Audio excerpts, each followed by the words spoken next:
para magawa yung practice na yun na maayos, syempre, ayusin dapat ng Bureau of Customs yung importation.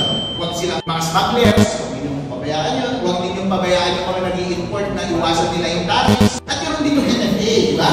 Syempre, lahat ng ating ahensya ng gobyerno, pinagbibintangan ngayon na hindi maayos yung kanilang pamalaan ng pera at saka administrasyon. Syempre, para maayos yung ganong programa yung NFA, kapag binigyan kayo ng pera, ayusin natin yung pagbili. Ngayon, binibigay na sa atin yung pagbili, yung pag-procure. At ayusin din natin yung pag-stock ng bigas. At yung kalidad ng bigas, para yung mga consumer na bibili sa NFA ay mataas yung kalidad na kanilang makukuha para hindi attached sa NFA. Kapag binili sa NFA, ay mababa yung kalidad ng gatas.